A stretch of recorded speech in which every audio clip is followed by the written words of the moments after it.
میں آپ سے کہتا ہوں کہ مسجدیں بند کریں، مدارس بند کریں، ان کی کوئی ضرورت نہیں ہے۔ دین سوشل میڈیا سے سیکھیں۔ آپ لوگ سمجھتے نہیں ہیں بات کو، الٹے سیدھے کمنٹس کر دیتے ہیں نیچے۔ آپ دیکھیں یہ ویڈیو۔ غار ہرا محض ایک افسانہ ہے، کوئی حقیقت نہیں۔ یہ واقعہ کہتا ہے کہ حضور پریشان ہو گئے، گھر تشریف لائے، زملونی زملونی کہا، سیدہ خدیجہ آپ کو ورقہ بن نوفل کے پاس لے گئی، پورا ذخیرہ خالی ہے حدیث کا اس سے۔ رسول اللہ نے یہ غار ہرا کا نام بھی کبھی نہیں لیا۔ یہ تو بہت بات کا افسانہ ہے جو صوفیوں کے زیر اثر بنا اور اتنا مقبول ہو گیا ہے کہ اب یہ بتانا مشکل ہے۔ یہ قرآن کے بالکل خلاف ہے افسانہ۔ دیکھیں کیسی بہترین بات کر دی بندے نے۔ غار ہرا کا واقعہ محض ایک افسانہ ہے، اور مسجدوں میں ایسے بول رہے ہیں کہ بھئی غار ہرا میں کوئی ثبوت ہی نہیں ہے، کہیں نہیں ہے، حدیث میں کہیں نہیں ہے۔ حدیث کا ذخیرہ خالی پڑا ہوا ہے بھائی، کہ غار ہرا کا واقعہ رسول اللہ صلی اللہ علیہ وسلم غار ہرا میں جایا کرتے تھے، یہ واقعہ ہی نہیں ہے۔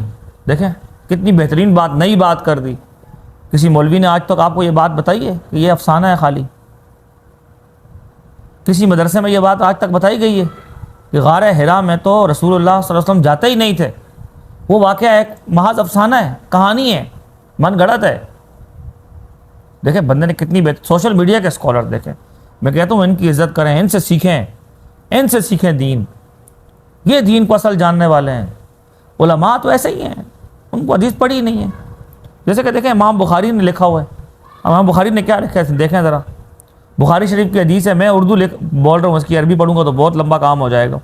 دیکھیں کیا امام بخاری کیا کہہ رہے ہیں، دیکھیں کہہ رہے ہیں کہ ام المؤمنین حضرت عائشہ رضی اللہ تعالیٰ عنہ فرماتی ہیں کہ انہوں نے بتایا کہ نبی کریم صلی اللہ علیہ وسلم پر وحی کا ابتدائی دور اچھے سچے پاکیزہ خوابوں سے شروع ہوا۔ آپ صلی اللہ علیہ وسلم خواب میں جو کچھ دیکھتے وہ صبح کی روشنی کی طرح صحیح اور سچا ثابت ہوتا۔ پھر من جانب قدرت آپ صلی اللہ علیہ وسلم تنہائی پسند ہو گئے، اور آپ صلی اللہ علیہ وسلم نے غار ہرا میں خلوت نشینی اختیار فرمائی، اور کئی دن اور رات وہاں مسلسل عبادت اور یاد الہی اور ذکر و فکر میں مشغول رہتے۔ جب تک گھر آنے کو دل نہ چاہتا توشہ ہمراہ لیے ہوئے وہاں رہتے۔ توشہ ختم ہونے پر ہی اہلیہ محترمہ خدیجہ رضی اللہ تعالی عنہا کے پاس تشریف لاتے، اور کچھ توشہ ہمراہ لے کر، توشے سے مراد کیا ہے؟ کھانا پینا، ضرورت کا جو سامان ہے، کچھ توشہ ہمراہ لے کر پھر وہاں جا کر خلوت گزین ہو جاتے۔ یہی طریقہ جاری رہا یہاں تک کہ آپ صلی اللہ علیہ وسلم پر حق منکشف ہو گیا، یعنی حق واضح ہو گیا، اور آپ صلی اللہ علیہ وسلم غار ہرا ہی میں قیام پذیر تھے کہ اچانک جبرائیل علیہ السلام آپ صلی اللہ علیہ وسلم کے پاس حاضر ہوئے اور کہنے لگے کہ اے محمد صلی اللہ علیہ وسلم پڑھو۔ آپ صلی اللہ علیہ وسلم فرماتے ہیں کہ میں نے کہا کہ میں پڑھنا نہیں جانتا۔ آپ صلی اللہ علیہ وسلم فرماتے ہیں کہ فرشتے نے مجھے پکڑ کر اتنے زور سے بھیجا کہ میری طاقت جواب دے گئی، پھر مجھے چھوڑ کر کہا پڑھو۔ میں نے پھر وہی جواب دیا کہ میں پڑھا ہوا نہیں ہوں۔ اس فرشتے نے مجھ کو نہایت ہی زور سے بھینچا، یعنی دبایا، کہ مجھ کو سخت تکلیف محسوس ہوئی۔ پھر اس نے کہا پڑھ۔ میں نے کہا کہ میں پڑھا ہوا نہیں ہوں۔ فرشتے نے تیسری بار مجھ کو پکڑا اور تیسری مرتبہ پھر مجھ کو بھینچا، یعنی دبایا، پھر مجھے چھوڑ دیا اور کہنے لگا کہ پڑھو اپنے رب کے نام کی مدد سے جس نے پیدا کیا اور انسان کو خون کی پھٹکی سے بنایا، پڑھو اور آپ کا رب بہت ہی مہربانیاں کرنے والا ہے۔ پس یہی آیتیں آپ صلی اللہ علیہ وسلم حضرت جبریل علیہ السلام سے سن کر اس حال میں غار ہرا سے واپس ہوئے کہ آپ صلی اللہ علیہ وسلم کا دل اس انوکھے واقعے سے کانپ رہا تھا۔ آپ صلی اللہ علیہ وسلم حضرت خدیجہ رضی اللہ تعالیٰ عنہ کے ہاں تشریف لائے اور فرمایا کہ مجھے کمبل اڑا دو۔ تو یہ وہی زملونی والی بات، مجھے کمبل اڑا دو۔ لوگوں نے آپ صلی اللہ علیہ وسلم کو کمبل اڑا دیا۔ جب آپ صلی اللہ علیہ وسلم کا ڈر جاتا رہا تو آپ صلی اللہ علیہ وسلم نے اپنی زوجہ محترمہ حضرت خدیجہ رضی اللہ تعالیٰ عنہا کو تفصیل کے ساتھ یہ واقعہ سنایا اور فرمانے لگے کہ مجھ کو اب اپنی جان کا خوف ہو گیا ہے۔ آپ صلی اللہ علیہ وسلم کی اہلیہ محترمہ خدیجہ رضی اللہ تعالیٰ عنہا نے آپ صلی اللہ علیہ وسلم کی ڈھارس بندھائی اور کہا کہ آپ کا خیال صحیح نہیں ہے، اللہ کی قسم آپ کو اللہ کبھی رسوا نہیں کرے گا۔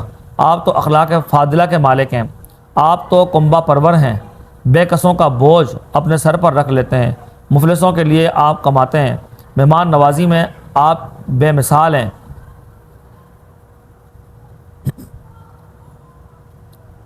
اور مشکل وقت میں آپ امر حق کا ساتھ دیتے ہیں، ایسے اوصاف حسنہ والا انسان یوں بے وقت ذلت و خواری کی موت نہیں پا سکتا۔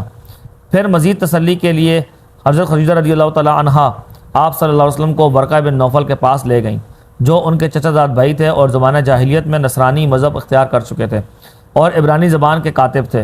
چنانچہ انجیل کو بھی حسب منشاء خدائے بندی عبرانی زبان میں لکھا کرتے تھے۔ انجیل سریانی زبان میں نازل ہوئی تھی، پھر اس کا ترجمہ عبرانی زبان میں ہوا۔ ورقہ اسی کو لکھتے تھے۔ وہ بہت بوڑھے ہو گئے تھے، یہاں تک کہ ان کی بینائی بھی رخصت ہو چکی تھی۔ خدیجہ رضی اللہ تعالیٰ عنہا نے ان کے سامنے آپ صلی اللہ علیہ وسلم کے حالات بیان کیے اور کہا کہ اب اے چچا زاد بھائی، اپنے بھتیجے محمد صلی اللہ علیہ وسلم کی زبان اپنے بھتیجے محمد صلی اللہ علیہ وسلم کی زبانی ذرا ان کی کیفیت سن لیجئے۔ وہ بولے کہ بھتیجے، آپ نے جو کچھ دیکھا ہے اس کی تفصیل سناؤ۔ چنانچہ آپ صلی اللہ علیہ وسلم نے از اول تا آخر پورا واقعہ سنایا، جسے سن کر ورقہ بے اختیار ہو کر بول اٹھے کہ یہ تو وہی ناموس سے مراد معزز فرشتہ ہے کہ جسے اللہ تعالیٰ نے موسیٰ علیہ السلام پر وحی دے کر بھیجا تھا۔ کاش میں آپ کے اس عہد نبوت کے شروع ہونے پر جوان عمر ہوتا، کاش میں آپ کے اس عہد نبوت کے شروع ہونے پر جوان عمر ہوتا، کاش میں اس وقت تک زندہ رہتا جب آپ کی قوم آپ کو اس شہر سے نکال دے گی۔ رسول اللہ صلی اللہ علیہ وسلم نے یہ سن کر تعجب سے پوچھا کہ کیا وہ لوگ مجھ کو نکال دیں گے، حالانکہ میں تو ان میں صادق و امین کے نام سے مقبول ہوں۔ ورقہ بولا، ہاں یہ سب کچھ سچ ہے، مگر جو شخص بھی آپ کی طرح امر حق لے کر آیا، لوگ اس کے دشمن ہی ہو گئے۔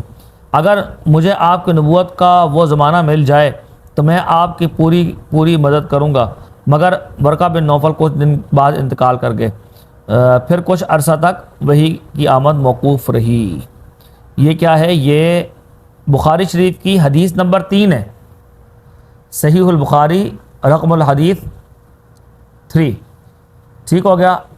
3 نمبر حدیث ہے بخاری شریف کی، جس میں یہ پورا، جسے یہ موصوف نے افسانہ کہا ہے، صحیح ہے، کہانی کہا ہے، یہ امام بخاری رحمۃ اللہ تعالیٰ علیہ نے نقل فرمائی ہے۔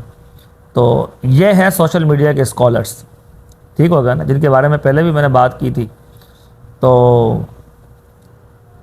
اب آپ کی مرضی ہے کہ بھائی مسجدیں بند کروائیں، مدرسے بند کروائیں، دین ان سے سیکھیں۔ یہ دیکھیں، نئی بات تو ہوتی ہے نا، نئی بات یہ بڑی مزے کی ہوتی ہے، یہ اٹریکٹیو ہوتی ہے۔ بندہ کہتے ہے کہ سنو بھائی، یہ بات تو مجھے اس سے پہلے کبھی کسی نے بتائی ہی نہیں ہے، میں تو اس سے پہلے اندھیرے میں تھا، یہ ابھی جا کے مجھے روشنی ملی ہے، ہدایت تو ابھی مجھے جا کے ملی ہے۔ سمجھیں بات کو؟